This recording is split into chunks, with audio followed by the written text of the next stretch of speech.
Vous rêvez de pouvoir dire non à quelqu'un sans y penser, sans culpabiliser, sans regret. Eh bien, à la fin de cette vidéo, j'espère en tout cas, c'est peut-être pas en une simple vidéo YouTube que vous arriverez à le faire, mais vous allez avoir des pistes de réflexion, mais surtout des pistes d'action pour réussir enfin à pouvoir faire cette chose si simple, ce qui a l'air pourtant si facile à faire, N-O-N, 3 lettres, un seul mot, et qui pourtant, à cause des émotions, à cause de l'attachement, à cause d'une incapacité psychologique à savoir refuser quelque chose, vous gâche et vous pourrit la vie. Alors, je tiens à préciser une chose, et on va commencer par ça. Savoir dire non à quelqu'un, c'est faire preuve d'aisance sociale, c'est faire preuve d'assertivité, c'est savoir poser ses limites, c'est savoir reconnaître sa propre valeur, sa confiance personnelle. Donc oui, une simple vidéo vous donnera seulement des pistes de réflexion. Si vous voulez réellement muscler votre confiance, réellement imposer vos limites et poser ces dernières sans empiéter sur les autres, il vous faut absolument une formation sur l'aisance sociale. Ça tombe bien, mon programme Aisance illimitée est là pour ça.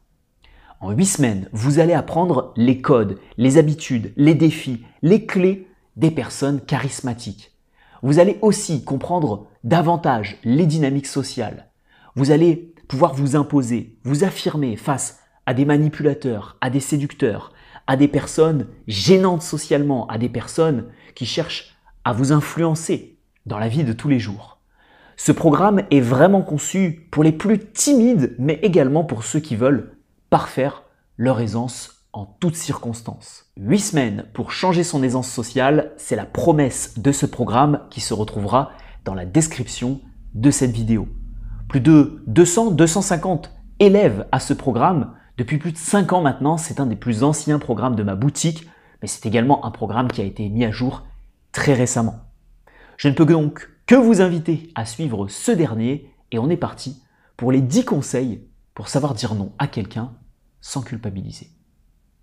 Et j'aimerais que cette vidéo, d'ailleurs, soit authentique. J'aimerais que cette vidéo se passe sans aucun cut, alors je vais vous prendre le script juste ici avec moi et on va voir le premier point qui est la reconnaissance de son temps et de sa valeur. Imposer vos limites aux autres ne commencera pas par une interaction. Ça commencera par un travail sur vous et de comprendre justement la valeur que vous avez. Vous n'êtes pas n'importe qui. Peut-être que dans une entreprise, votre patron, votre responsable, votre manager a un rôle hiérarchiquement supérieur au vôtre. Mais est-il plus important que vous dans la société? Prenons par exemple l'exemple d'un technicien qui dit à une personne qui hiérarchiquement est en dessous de lui dans la société et lui donne un ordre. Si vous êtes en dessous, mais que vous êtes dans l'opérationnel, êtes-vous moins important aux yeux de la société? Pas du tout. C'est juste que hiérarchiquement, vous n'avez pas le même rôle. Lui gère peut-être une dizaine de personnes comme vous gérez juste l'opérationnel, mais vous comme lui êtes tout aussi important à l'échelle de la société. Sans vous, la société ne peut pas tourner. Sans lui, la société ne peut sûrement pas tourner non plus. Quoique. Donc, reconnaître votre temps, reconnaître votre valeur, c'est valable sur la vie professionnelle, mais entre amis, en famille. Ce n'est pas parce qu'un parent vous demande quelque chose que votre valeur personnelle, en tant qu'adulte ou en tant qu'enfant, ça dépend après quel âge vous avez, est moins importante que la sienne. Si votre conjoint, votre femme, votre époux vous demande quelque chose, votre valeur est tout aussi importante que la sienne. Donc, mesurez toujours ça et faites toujours attention à ça, surtout en termes de temps et surtout en termes de valeur et d'énergie. Le deuxième élément qui peut vous permettre justement de savoir dire non aux autres, c'est de comprendre et d'intégrer le fait que dire non, c'est extrêmement sain. Si je viens vous voir tous les jours, régulièrement, et que je vous demande des petits services, et que tous les jours, vous me regardez avec un grand sourire en me disant « Bien sûr, William, avec plaisir ». Certes, ça me fera plaisir. Mais la 200e fois où je vais vous demander un service sera baissé en termes de valeur. Parce que je sais que la 201e fois, vous allez encore me dire oui, et encore me dire oui, et encore me dire oui. Et s'il n'y a jamais de non, finalement, ça devient vraiment une habitude. Et il n'y a aucun enjeu à ce que je vous demande quoi que ce soit. Cet enjeu est créé uniquement par le refus, si je puis dire, d'obtempérer de votre part, par le non. Parce que grâce à un non placé de temps à autre, grâce à des refus placés de temps à autre, la valeur de votre oui va augmenter. Ce qui fait que dire non aux autres, c'est extrêmement sain. Et puis on le verra dans la suite de cette vidéo, vous comprendrez aussi les enjeux de savoir dire non aux autres et à quel point ça peut être bénéfique, certes pour vous, pour ne pas vous mettre dans des positions délicates, mais aussi pour les autres. Donc regardez bien la suite de cette vidéo. La troisième chose, c'est de pratiquer la réflexion avant justement la réponse que vous allez donner à votre interlocuteur. Pourquoi? Parce que ça vous permettra de vous engager sur quelque chose de concret, ça vous permettra de vous engager sur quelque chose sur lequel vous êtes sûr et certain d'arriver au bout, au terme de la mission qui est demandée et de la faire correctement. Ce qui peut être vraiment horrible, c'est d'être trop gentil avec quelqu'un, de donner un accord, d'essayer de vous en sortir alors que vous n'avez pas les compétences, de finir par décevoir la personne parce que vous lui avez dit oui, mais que vous avez mal fait le boulot derrière, et que du coup, soit elle doit revenir dessus, soit elle doit demander à quelqu'un d'autre. Parce que là, non seulement elle ne vous demandera plus rien parce que vous avez mal fait la chose, alors que vous, de par votre grande générosité et de par votre grande gentillesse, vous avez accepté ça. Donc, pratiquer la réflexion, c'est très simple. Demandez-vous juste, est-ce que j'arriverai à faire la chose en question et est-ce que je suis le plus à même de faire cette chose en question? Encore une fois, dans le milieu professionnel, si quelqu'un vient vous voir pour un petit conseil sur l'orthographe, sur un rapport, sur un conseil de calcul, de comptabilité ou quoi que ce soit, et que vous êtes au service RH, bah, dites-lui simplement, bon, je ne vais pas te mentir, mais Nathalie ou Patrick là-bas, il est beaucoup plus à même de t'aider sur l'orthographe ou sur les calculs ou sur la comptabilité ou sur quoi que ce soit. C'est pas que je veux pas le faire, mais c'est que honnêtement, avec moi, ça va prendre 2 heures, avec lui, ça va prendre 5 minutes. Donc, vous le renvoyez vers la bonne personne. Et de cette manière-là, en ayant juste une petite analyse, vous ne restez pas bloqué dans le oui ou le non. Mon quatrième conseil consistera à développer votre confiance en vous. La confiance en soi, alors je précise, la confiance en soi dans le milieu social, bien sûr. Pas la confiance en soi dans le domaine sportif, dans le domaine biologique, dans le domaine littéraire, non. La confiance en soi dans le domaine social, ce qu'on appelle plus communément l'aisance sociale. Donc la boucle est bouclée avec le point numéro 1 qui forge aussi votre estime personnelle, la valeur que vous attribuez à vous-même. Ce quatrième conseil vise à développer votre confiance en vous à l'oral. Pourquoi? Parce que une bonne confiance relationnelle vous permettra de vous poser vos limites. Si vous êtes stressé à l'idée d'avoir une interaction, seulement une interaction, sans qu'il y ait de demande, une interaction sociale avec quelqu'un, qu'est-ce qui se passe à partir du moment où cette personne formule une demande? Je vous prends un exemple simple, on l'a déjà tous fait. Vous rentrez dans une boutique, vous rentrez dans un magasin, vous baissez les yeux et là il y a un vendeur qui arrive. Bonjour monsieur, je peux vous aider, je peux vous renseigner. Vous savez que lui, il est bon en vente, il est bon en négociation. Vous allez repartir avec un objet, forcément. Vous allez repartir avec un vêtement, vous allez repartir avec un objet technique, peu importe. J'ai été vendeur, on connaît les techniques. Donc vous vous baissez les yeux, il vous attrape, il vous dit bonjour, vous souriez, vous dites bonjour. Et là, si vous n'arrivez pas à être à l'aise socialement, alors soit vous paniquez et vous ressortez du magasin en courant. Mais si vous n'arrivez pas à être à l'aise socialement, vous faites quoi? Oui, bonjour, je recherche ça.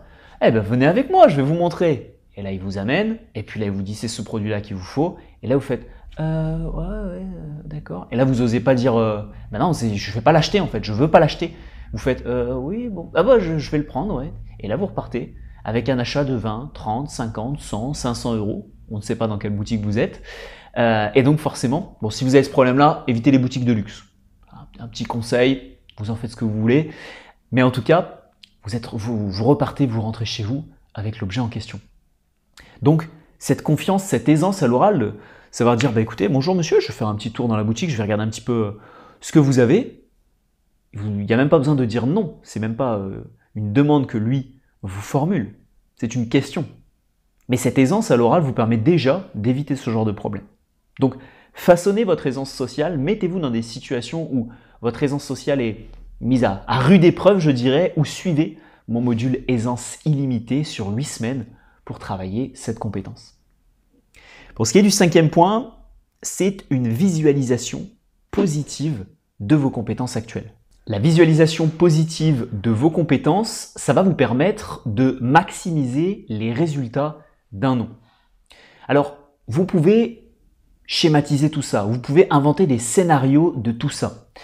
Comment faire? C'est très simple. Vous imaginez des situations dans lesquelles on pourrait venir vous voir pour vous demander quelque chose. Admettons que vous soyez par exemple en salle de sport. Vous êtes en salle de sport, quelqu'un pourrait venir vous voir pour tourner avec vous sur la machine ou pour prendre la machine sur laquelle vous êtes. Vous êtes par exemple sur le marché. Alors oui, je vous donne des exemples que je vis dans mon quotidien. Bon, vous en conviendrez, mais vous êtes sur le marché, votre petit marché local, et il y a une petite mamie qui arrive derrière vous et qui vous dit « Excusez-moi jeune homme, vous faites la queue ?» Super imitation de la mamie au passage. Et donc, à ce moment-là, justement, vous êtes dans des situations où vous devez visualiser comment réussir à dire non. Ça ne vous est pas encore arrivé, mais ça pourrait vous arriver. Et donc, je sais que pour les plus timides d'entre vous, ça vous permettra de ne pas être confronté à ces situations, mais de déjà vous imaginer en train de répondre. Et là, la visualisation, elle se passe sur tous les avantages à dire non. La personne vous fait une demande, on reprend l'exemple de la salle de sport, la personne vous demande « Est-ce que tu as bientôt fini? Est-ce qu'on peut tourner ensemble sur la machine ?»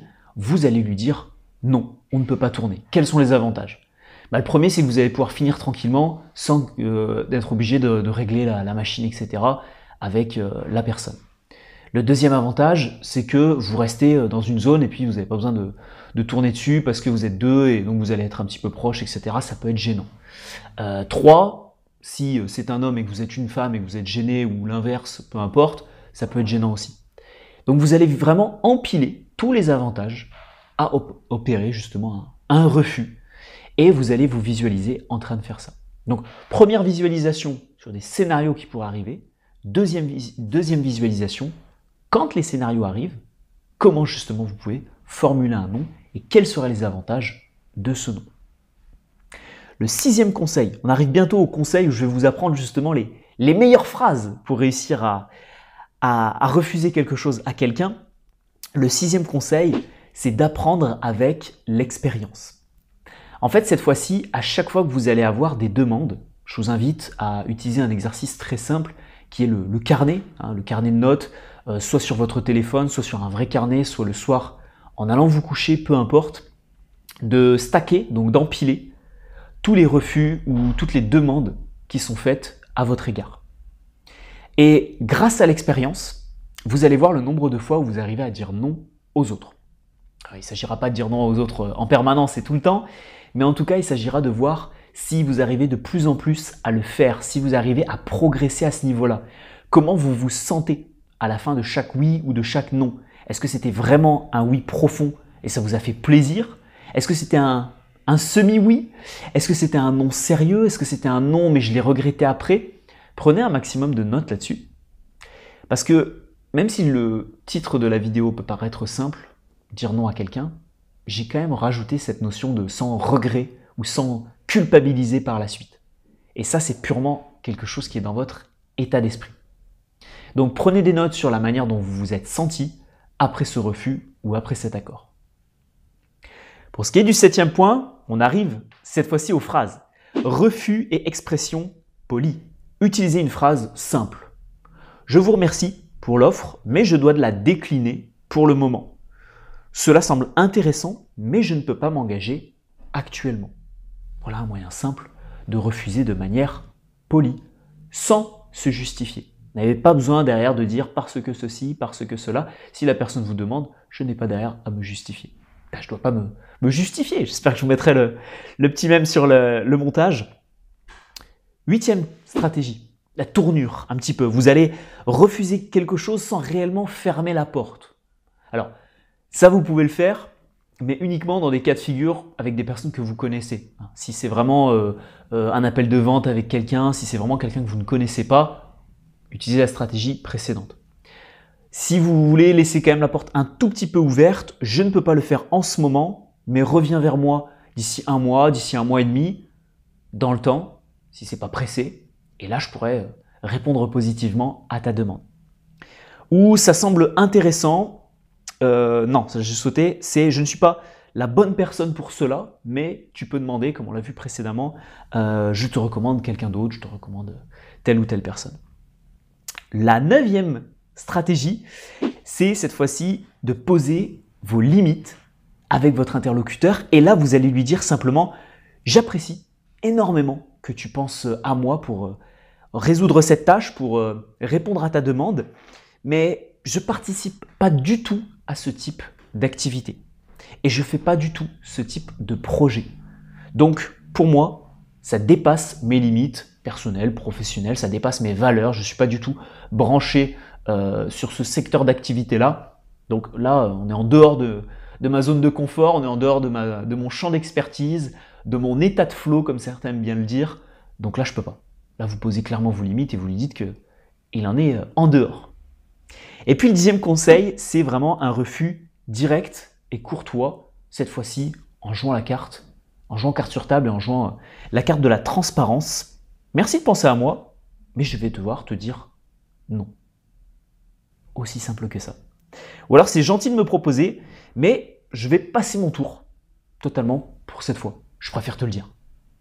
De cette manière-là, vous ne laissez pas le champ des possibles, vous ne laissez pas un argument derrière, parce que c'est vrai que laisser un petit peu la porte ouverte, le conseil numéro 8, ça peut des fois laisser la place à certains très bons commerciaux, à certains très bons négociateurs, je cherchais un petit peu le terme, pour pouvoir justement tourner ce non en oui.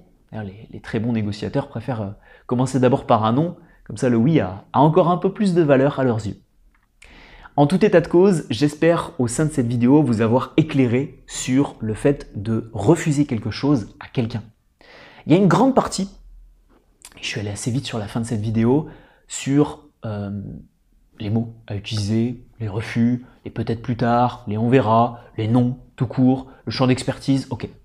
Mais il y a une énorme partie qui est vraiment dans votre état d'esprit et qui est un travail à faire en amont sur votre confiance, sur votre aisance, sur vos valeurs personnelles. Si vous êtes prêt à faire ce travail-là, il faut absolument rejoindre le programme Aisance Illimitée. Il sera dans la description de cette vidéo et si vous voulez d'abord passer par une petite formation gratuite, vous avez ma formation Master Communicant qui se retrouve juste ici.